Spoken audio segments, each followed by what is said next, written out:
so join me for this one. But before we get started, if you guys want to get some extra spooky stories or true crime cases or extra content from me, I have a Patreon page. I have the Lighthouse Keepers. I have Stories to Tell in the Dark, and a couple more videos, including the Houdini story. Okay, that's a creepy one. So if you're interested and you want to, you can afford to, you care to do that, I'll have a link down below. You can click on it and join me. I've been posting every single day, Monday through Fridays or Tuesday to Friday. Sometimes I skip on Monday, but I'm sharing something personal, either a little clip or video or pictures, or talk about how my week went. We have our little kind of intimate community there, so check it out. And if you missed this Sunday's podcast, I'll have a link that you can click on and listen to the podcast. It is one that you don't want to miss. But if you want to wait until Wednesday, the video would be available this next Wednesday, the 21st of October. Now let's get started. Today's case is interesting, of course sad, and of course shouldn't have happened, and of course it includes a horrible kind of setup on Halloween, but it's still kind of it reminds me of a Matlock or Columbus or something that you're like, was that really? That person did it. How did we get there? But let me tell you a little bit about the Fabiano family. Peter and Betty had met in the late 1940s in New York. At the time, Peter had gotten out of the Marines and was driving a truck, and Betty was a pretty divorcee with 2 children. Now, after they met, they dated and fell in love. Later on, they got married, and in 1956, they decided to move from New York to LA. There, they opened 2 beauty salons, and they were pretty successful at it. Managing 2 hair salons or beauty salons was their main job, but of course they had to hire help, and they hired quite a few people. One of them was somebody they trusted, Joan Rabel. There is not much information about their relationship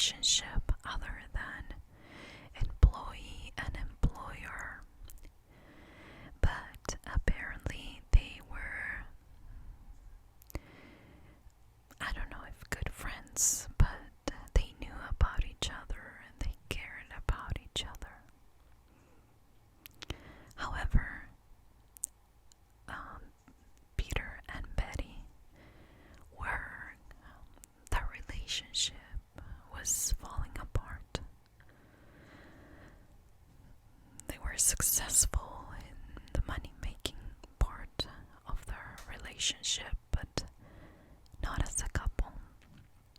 They were fighting a lot. And in one of those big fights, Betty said that she needed space, so she moved out of the family home and went to stay with Rabel. Now, apparently, living together, or I can't imagine that this started when when Betty was staying with Rabel, but apparently people started to notice that they were romantically involved and called it an abnormal relationship.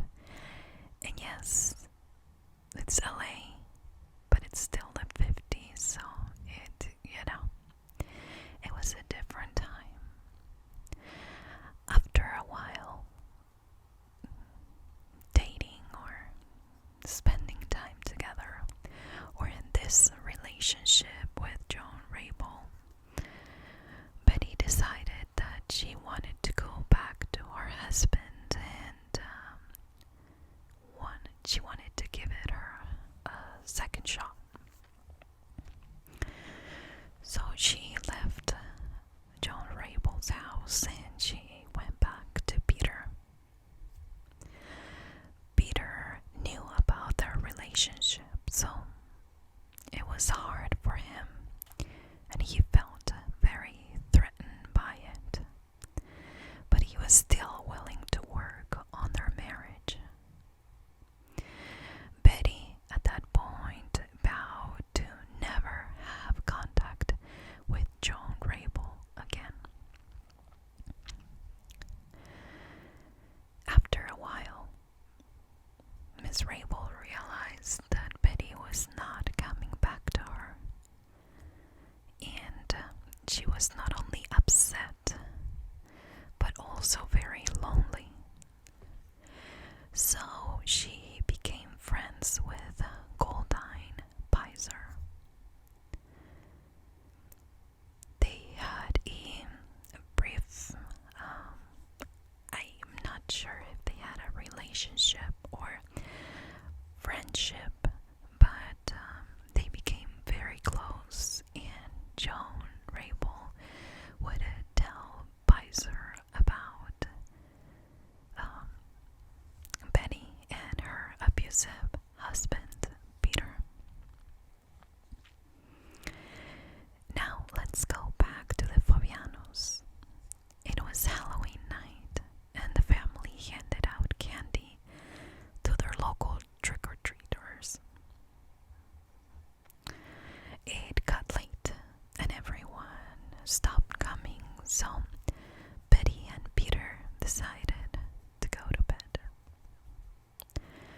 They turned off the lights in the house, hoping that if somebody was coming late, they realized that there was no more candy there. And when they finally were about to go to sleep, they hear the doorbell.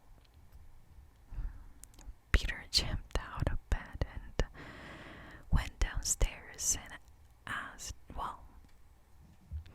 as he was opening the door, he said, "Isn't it a little bit late for this?"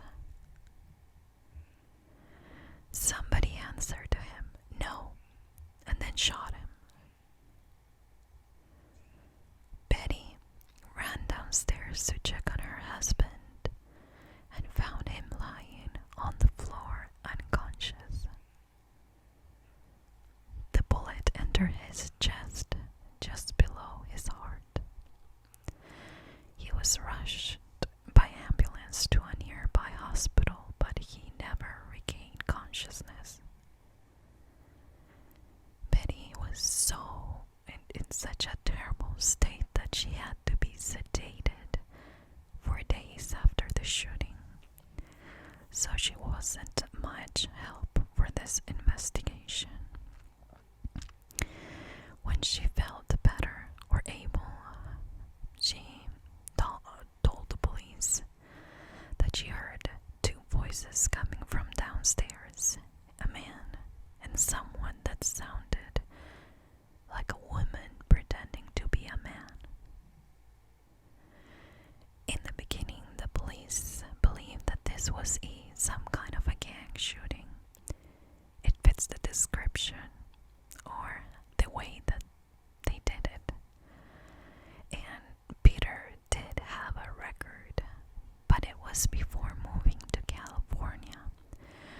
stayed clean and working hard. So that quickly died down. But Betty had a different idea, and when she was finally questioned, she said that she could only think of one person that wanted to hurt Peter, Joan Rabel. And she described her relationship with Joan Rabel as a friend of the family. Police continued to investigate, and some weeks later, a gun had been found in a downtown department store. And after ballistic test, it matched the bullet fired into Peter Fabiano. And to make it easier for the police, it was registered to a person. Her name was Golden Pizer, a lab assistant at the Children's Hospital. She wasn't in the police list of suspects or anything like that, so they had to put the pieces together. On November the 12th, Pizer was arrested and confessed to everything, telling police it was Joan Rabel's idea, that she forced her into killing Peter, and that she didn't even know him. That Rabel told her that he was an evil man that destroyed everything around him, and that he mistreated his wife, including that he was stealing some kind of narcotics. She told the police that the gun was registered in her name, but that the money to buy the gun was Rabel's money. Then she tells them even more. She starts sharing all the process of planning. She said that a few weeks before the murder, she drove by, both of them drove by the Fabianos' house, and that Rabel pointed out who Peter was because Pizer didn't know him. She said that that night, both of them were outside waiting in a car, and they were waiting for the Fabianos to go to sleep. Once the lights went off, then Rabel told Pizer, "All right, do it." Pizer at that point knew exactly what she needed to do. She got out of the car. She was wearing jeans, a khaki coat, red gloves, and heavy makeup that she covered with a domino mask. Remember, it was Halloween, so nobody would suspect anything. She walked straight to the Fabiano's door and rang the bell. It was late at night, but she knew that Betty was not gonna open the door, and that Peter would.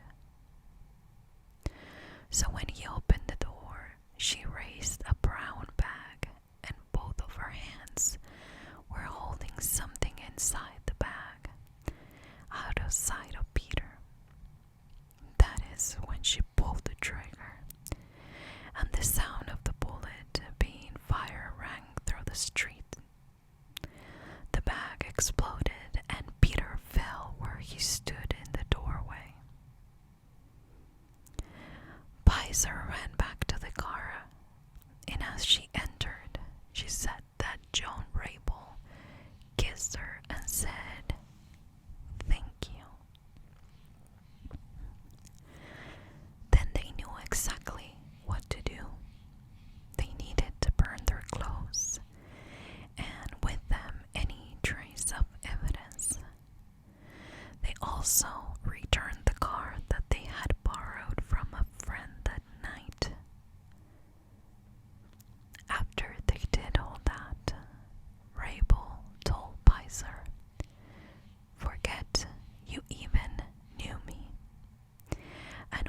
separate ways.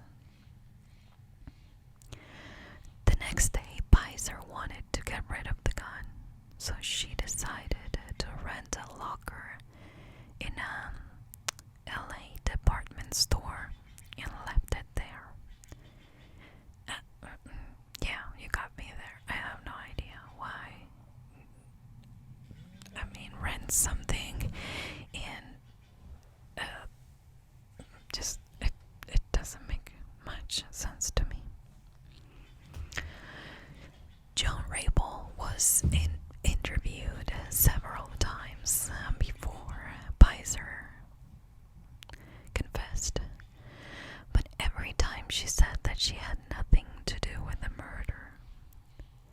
But after Pizer's confession, they got a warrant to arrest Joan Rabel, and she immediately got a lawyer.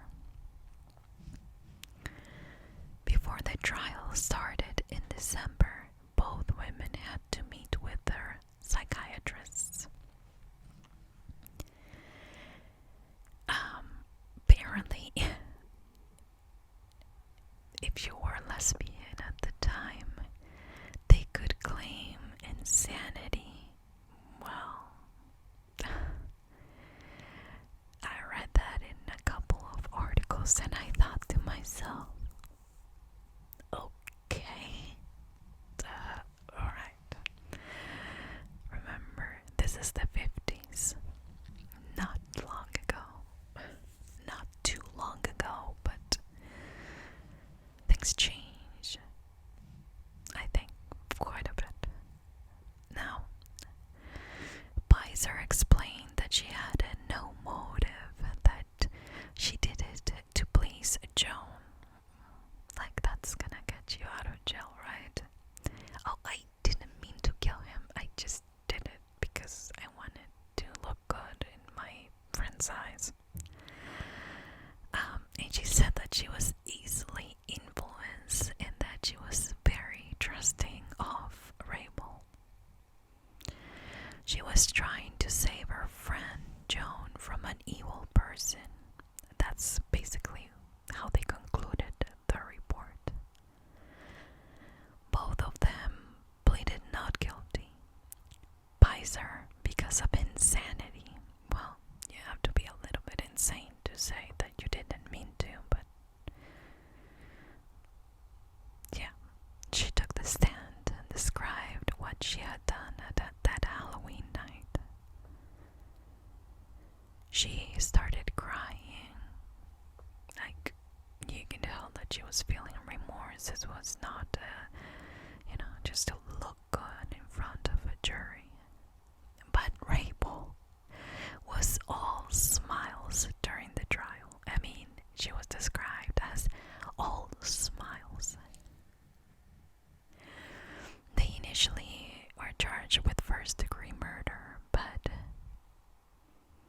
I mean, there was a possibility of a plea deal, so it was reduced to second-degree murder, and both of them were sentenced to 5 years to life in prison. That's one thing I don't understand. Like, when I say 20 years to life or 30 years to life, or I get it, but when it's 5 years to life, what's the factor that decides if you stay 5 years or if you stay the rest of your life? They were released eventually, so I guess that's your answer if you were wondering the same. But at the time, it was such a out of the ordinary case. I mean, a marriage, an affair, both parties fighting to win Betty's love and manipulation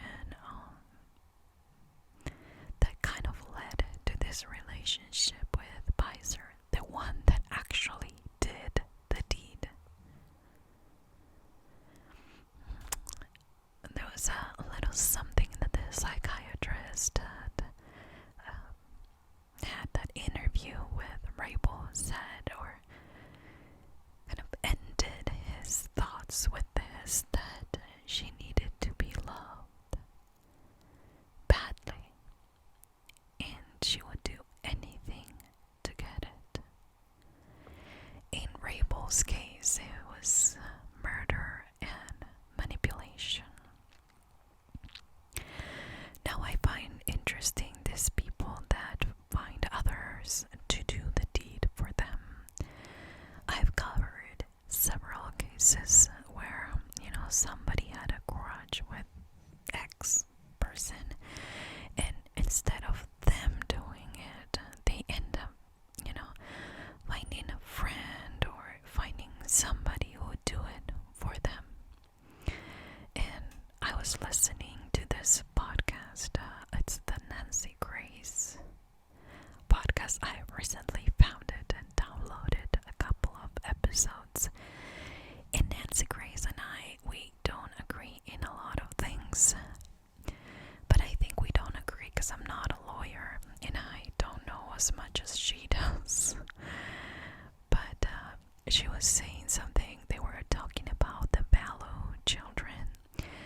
And this reported said, well, at this point, all we know from the police is that they're trying to figure out who actually killed the kids.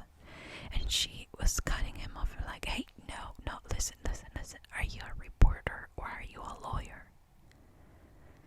And she gave a little explanation of, no matter who did the deed, they're all responsible. Like the people that she was talking about, like Lori, her husband Chad, and possibly the Lori's brother who's now dead. And she was explaining, and I don't know, it kind of it rubbed me the wrong way, but at the same time, it put me in my place because I would have thought the same thing as the reporter. Who actually did it? And Nancy, in a few words, explained it doesn't matter who did it. What it matters is, that there could be a group of killers even if you didn't pull the trigger. So for justice, you're not going to be able to wash your hands and say, well, I told this girl I hated Peter, so she went and killed him. That would be a completely different scenario. But in this case, it kind of yelled at you that was not the case. So, no matter who did it, both of them were responsible. And in this case, Pi's her excuse of not even knowing the guy, it doesn't have anything to do with why you did it, or why you decided that it was a good idea to get rid of somebody you don't even know, being pushed by somebody that you should have known from the beginning that no friend is going to push you to do something like that. So yeah, it doesn't matter who actually pulled the trigger. In this case, evil had two faces, two different people. And the excuses of, I didn't pull the trigger, really, they don't matter.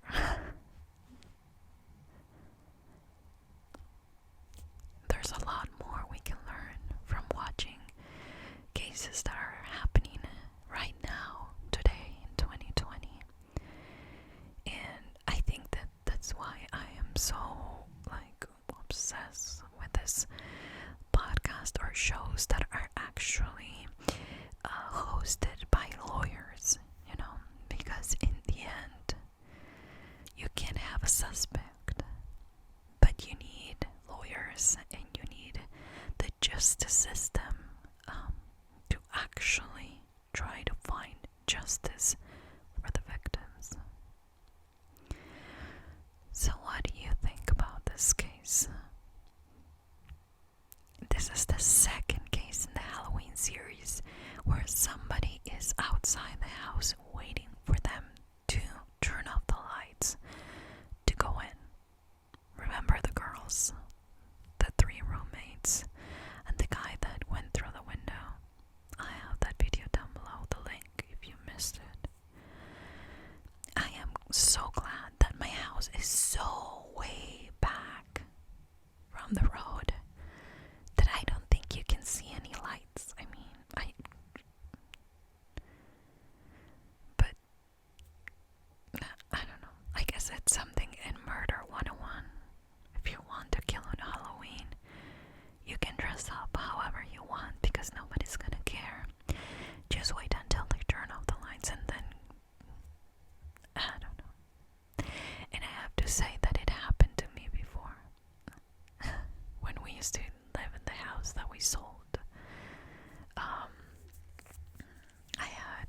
is from